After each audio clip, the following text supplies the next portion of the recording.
Telangana cabinet సమావేశమైంది.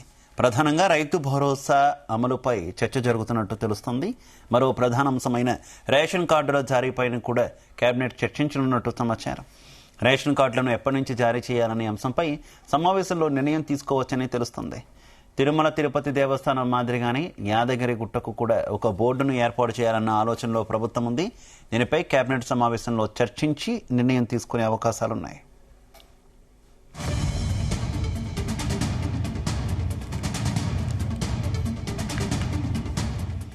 ఇక ఇదే విషయానికి సంబంధించి మరింత సమాచారం మా బ్యూరో చీఫ్ నరేందర్ అందిస్తారు. నరేందర్. రైట్ శివ, దాదాపు గంట సేపటి నుంచి కేబినెట్ సమావేశం చాలా హాట్గా కొనసాగుతుంది. మొదటి సంవత్సరం అంటే ఈ సంవత్సరం మొదట్లోనే కేబినెట్ సమావేశం ఈరోజు స్టార్ట్ అయింది.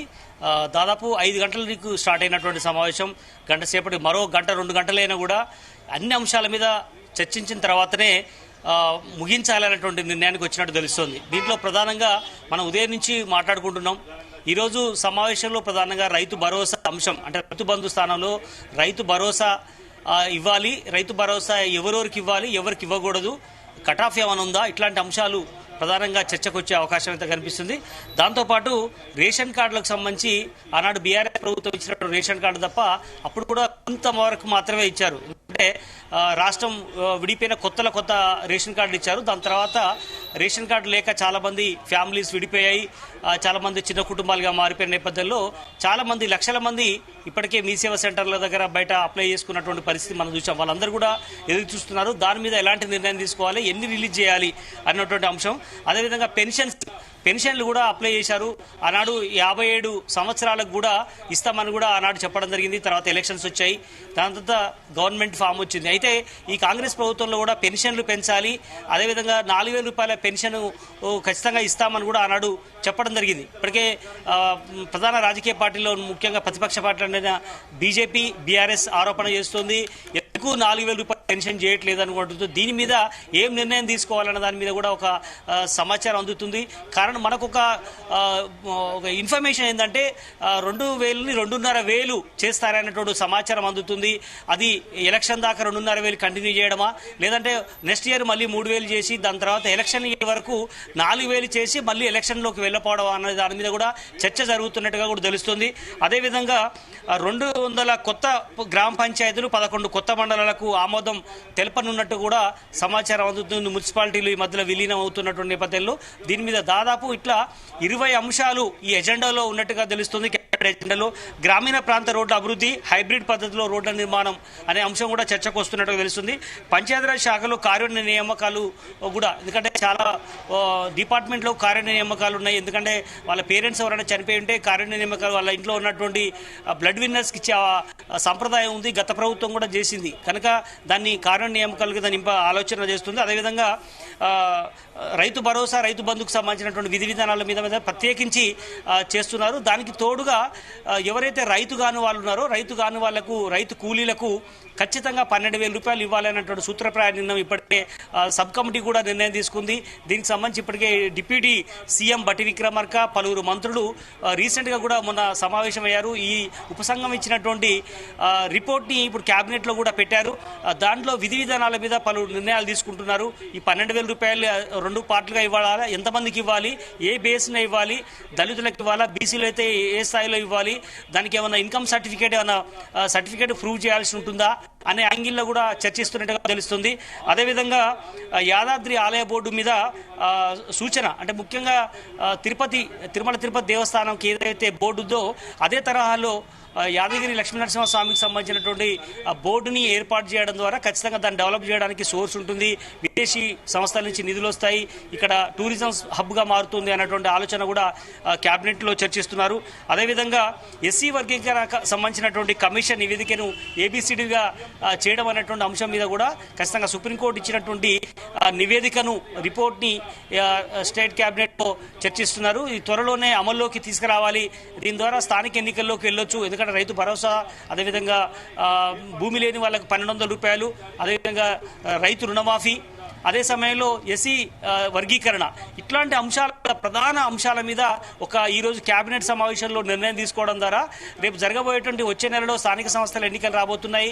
దీంట్లో ప్రధానంగా మనకు చెప్తున్నాం, ముఖ్యంగా ఎంపీడీసీ కావచ్చు, సర్పంచ్ కావచ్చు, జెడ్పీటీసీ, అదేవిధంగా సిటీ అర్బన్లో ఉన్నటువంటి మున్సిపాలిటీలకు కూడా ఎలక్షన్స్ రాబోతున్న నేపథ్యంలో అయితే నరేందర్, రేషన్ కార్డుల అంశంలో ప్రభుత్వం మీద ఎక్కువగా విమర్శలు వినిపిస్తున్నటువంటి పరిస్థితి. ప్రతి పథకానికి కూడా రేషన్ కార్డును లింక్ చేసి, కానీ రేషన్ కార్డుల జారీ విషయంలో మాత్రం జాప్యం చేస్తూ వస్తుంది. కేవలం లబ్ధిదారులను తగ్గించుకోవడానికి మాత్రమే ప్రభుత్వం ఈ పని చేస్తుందంటూ విపక్షాలు కూడా విమర్శిస్తున్నటువంటి పరిస్థితి.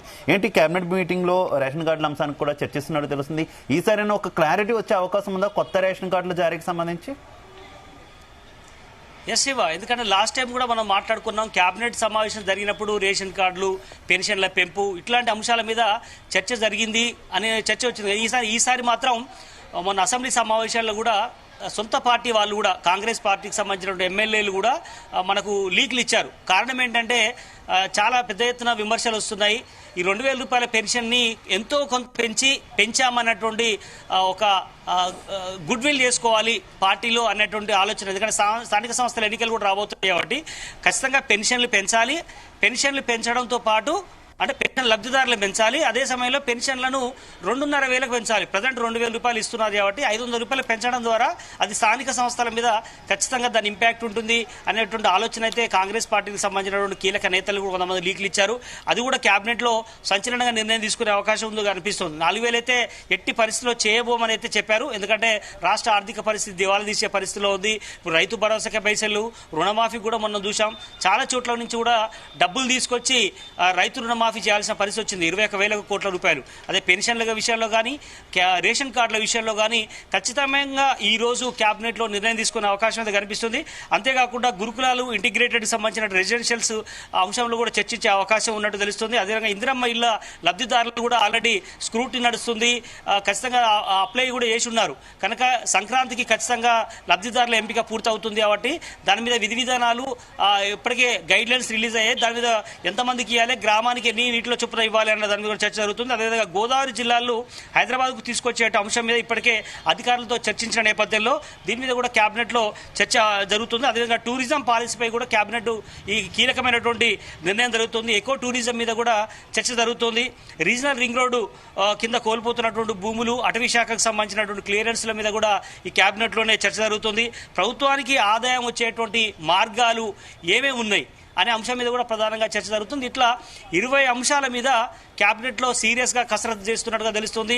మంత్రులు అందరి అభిప్రాయాలని, ముఖ్యమంత్రి రేవంత్ రెడ్డి అభిప్రాయాలు తెలుసుకుంటున్నారు. దీని తర్వాత మనం ఖచ్చితంగా జిల్లాల పర్యటన కూడా చేసుకోవాలి. స్థానిక సంస్థల ఖచ్చితంగా మనకు లబ్ధి పొందేలాగా రాష్ట్ర ప్రభుత్వం ఇప్పుడు ఏడాది పాలన పూర్తి చేసుకున్న నేపథ్యంలో ఖచ్చితంగా రాష్ట్ర ప్రభుత్వానికి మేలు జరిగే విధంగా రైతు రుణమాఫీ ఇంత పెద్ద ఎత్తున 21,000 కోట్ల రూపాయలు ఇచ్చినప్పటికీ కూడా ఖచ్చితంగా రాష్ట్ర ప్రభుత్వం దాన్ని ఓన్ చేసుకోలేకపోయింది, కాంగ్రెస్ పార్టీ దాన్ని లబ్ధి చేసుకోలేకపోయింది అన్నటువంటి ఆలోచన ఉంది. ఇది మంత్రివర్గంలో కూడా చర్చిస్తున్నట్టుగా తెలుస్తుంది. ఖచ్చితంగా దీని తర్వాత సీఎం విదేశీ పర్యటనకు వెళ్తున్నారు. వచ్చిన తర్వాత గ్రామాల పర్యటనకు, జిల్లాల పర్యటనకు వెళ్లే అవకాశం అయితే కనిపిస్తుంది. ఖచ్చితంగా ఈ కేబినెట్ సమావేశంలో ఖచ్చితంగా ఈ రాత్రికి ఖచ్చితమైన స్పష్టమైనటువంటి కొన్ని ప్రకటనలు వచ్చే అవకాశం అయితే కనిపిస్తోంది. Shiva, okay Narender, thank you.